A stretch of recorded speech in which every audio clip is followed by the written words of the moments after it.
This is the third video in my series on how to slow stitch words and letters on cloth. We'll be using chain stitch today. I actually don't use this one a lot myself for words and letters because I really like the threaded back stitch that I showed in the first video, and then if I have a lot of text I'll use the straight stitch that I showed in the second video. And although I don't use this a lot for words and letters, I do definitely use it in other ways to create really nice, well-defined, detailed curved lines. So as I mentioned, we're going to be using chain stitch, and the way that this stitch works is you come up on top of your fabric and then the needle goes back into the same place that it came out from, and then you come up again inside the loop. So if you hold your thread like I'm doing with my thumb here, it'll form a loop and you can come up in the middle of that loop. And I find that this stitch makes really beautiful lines that don't look at all jagged or wobbly. So this one is definitely a good stitch to use. It makes bigger stitches than the threaded back stitch that I like to use, but you can definitely control the size of your stitches by varying the number of threads you use. If you're using the 6-stranded embroidery floss, using more strands, you'll obviously have a thicker line. If you use fewer strands, you'll have a thinner, more delicate line. You can also vary the size of the individual stitches as well.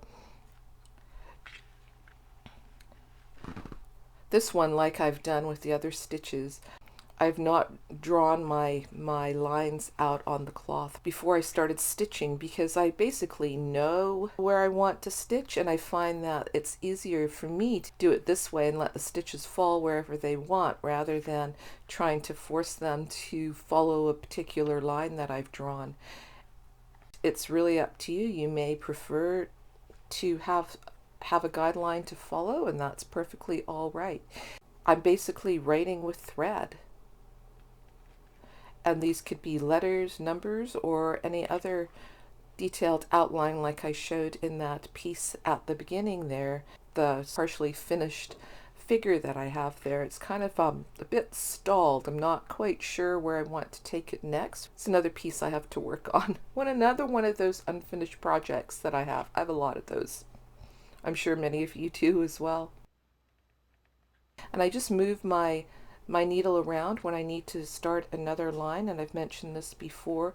You don't have to backtrack along the line like you do sometimes when you're in handwriting. Rather than lifting your pencil up, you would just sort of backtrack to get to the next place in your letter. Like for example, if you're making the letter H, when you get to the bottom off that first line, instead of lifting up your pencil, you would go back along the line to get to the next spot to make the curve. But with stitching, I just move my needle to the new spot. I come up at the new spot that I want it to be at, and then I continue with the next part of the letter. And sometimes it might make sense to do the letter in a different order so that you're moving your thread around as little as possible on the back of your cloth. But these are problem-solving things that you can do as you go along if it makes sense to you. You can also secure your thread on the back and then cut it off and move off to another part of your cloth if that makes more sense, rather than leaving a long tail on the back.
So far I'm liking the spacing of these letters. I think that these first three letters have worked out really well, and they've spaced themselves out quite nicely. And although I don't plan things out in advance, I let things emerge as I go along, and I change my mind about things, and I make some decisions. And now I'm thinking about these two E's, and I can make them as individual letters as I've done with the first three letters here. But in the spirit of the moment, I decided that maybe I want these two E's be connected to each other. They just feel like that would be a really comfortable way to stitch the E's, where the individual letters for the first three letters, the THR, seemed to make sense to have them separate. But I feel like it would be really stiff to create two individual E's, so I decided that they're going to be connected to each other. But then as I was stitching them, I'm not quite sure how this happened, I felt like the E's were a little bit too far away from the other letters. It felt like there was a little bit too much space between them. But instead of ripping the whole thing out and starting over and getting frustrated, as I was stitching, I found myself thinking about how can I increase the connection and reduce the space between the first three letters and the two E's. There's a psychology theory called Gestalt that talks about how does our mind perceive things as belonging together. And some of those things are similarities, so we see things that are similar in size and color and shape and form as belonging together, whereas if things are different, we see them as not belonging together. Another one of their principles is something called proximity. So things that are closer together seem more connected than things that are further apart. Although this whole letter is done in the same color, so there is a connection via the color, because I've changed the form of these last two letters, the two E's, right away they sort of have a difference between the other letters. And now because they're feeling a little bit further away from the other letters, that's also creating sort of a disconnect between the other letters. So as I'm working on them, I'm thinking about how can I bring them closer and connect them with the other three letters so they're not quite as separate. So one of those ways would have been to give them the same form, so individual letters rather than these two being connected. And even the fact that they're connected to each other gives them the appearance of a closer connection than they have to the other two letters. So as I'm thinking about all that, I'm thinking about how can I connect them back. So I could have made the lines thicker so that if I thickened up the E's sort of towards the other letters and the R towards the E's, that would have created a better connection.